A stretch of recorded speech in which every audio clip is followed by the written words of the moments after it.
Hello बच्चों, let's see the question. Here assertion region based question is given. First statement is assertion A is true, region R is true. Region R is a correct explanation for assertion A.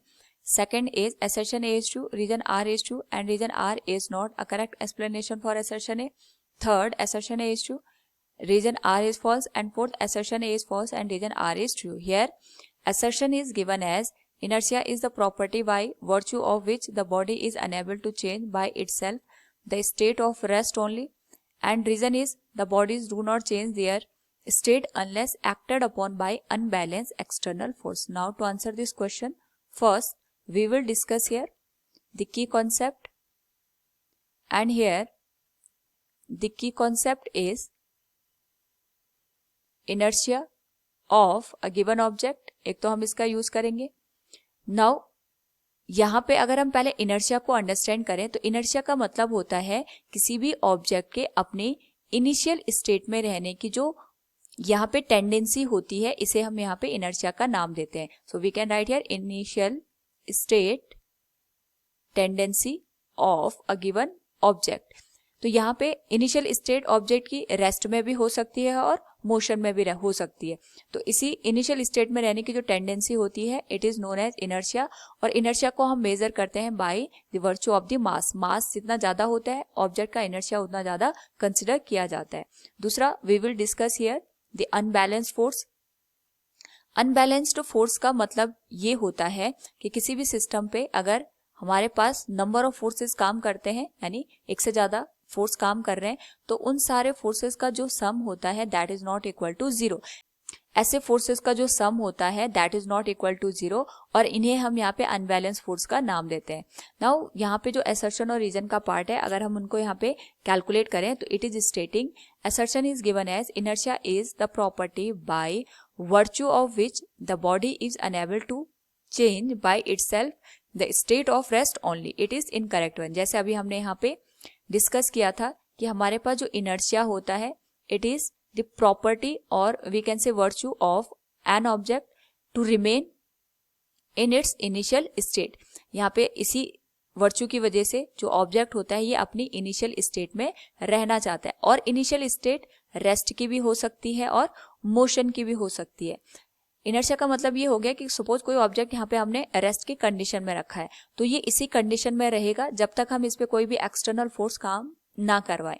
तो यहाँ पे एक तो ये condition हो गई rest की, इसे हम कहते हैं इनर्शिया ऑफ रेस्ट, यानी ऑब्जेक्ट रेस्ट में है तो ये रेस्ट में ही रहना चाहेगा.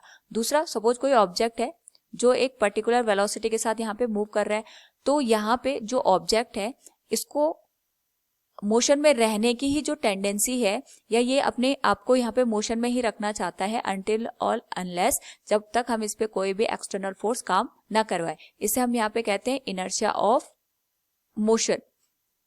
तो यहाँ पे हम ये नहीं कह सकते कि जो इनर्शिया होता है it is a virtue of an object by which body is unable to change by itself the state of rest only. केवल यहाँ पे रेस्ट की कंडीशन ही नहीं, मोशन की कंडीशन को भी हम इनर्शिया में कंसिडर करते हैं. सो हमारे पास जो असर्शन का पार्ट होगा ये इनकरेक्ट हो जाएगा.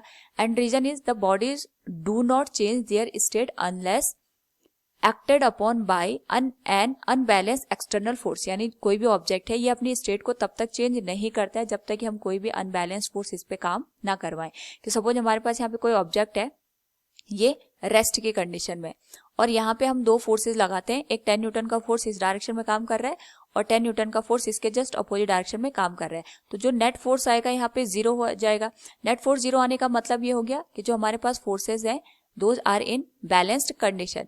तो अगर हम बैलेंस्ड कंडीशन में फोर्सेस को अप्लाई करेंगे तो ऑब्जेक्ट जिस कंडीशन में है उसी कंडीशन में रहेगा. यानी रेस्ट की कंडीशन में है तो रेस्ट की कंडीशन में ही रहेगा, और मोशन की कंडीशन में है जिस वेलोसिटी के साथ चल रहा है उसी वेलोसिटी के साथ चलेगा, क्योंकि जो टोटल फोर्सेज होंगे ये एक दूसरे को कैंसिल आउट कर देंगे. और अगर हम चाहते हैं यहाँ पे सपोज यही ऑब्जेक्ट को मैंने इस तरीके से लिया कि यहाँ पे 10 न्यूटन का फोर्स इस डायरेक्शन में लग रहा है और यहाँ पे 30 न्यूटन का फोर्स हमने इस डायरेक्शन में लगा दिया, तो जो हमारे पास यहाँ पे रिजल्टेंट फोर्स आएगा that will be the 20 Newton force. ये एक तरीके से हमारे पास अनबैलेंस फोर्स को रिप्रेजेंट कर रहा है. तो जो ऑब्जेक्ट होगा अब रेस्ट की कंडीशन से यहाँ पे हट जाएगा और ये इस डायरेक्शन में मोशन करने लग जाएगा. तो जब हम यहाँ पे अनबैलेंस फोर्स अप्लाई करते हैं तभी जाके जो ऑब्जेक्ट होता है इसकी जो स्टेट होती है वो चेंज होती है, चाहे वो रेस्ट के हो चाहे मोशन के हो। तो हमारे पास जो रीजन का पार्ट बनता है it is correct one. So from the given question we can say here assertion is false and reason is true. Option 4 will be the correct one. Hope all you understood it. Thank you and best of luck.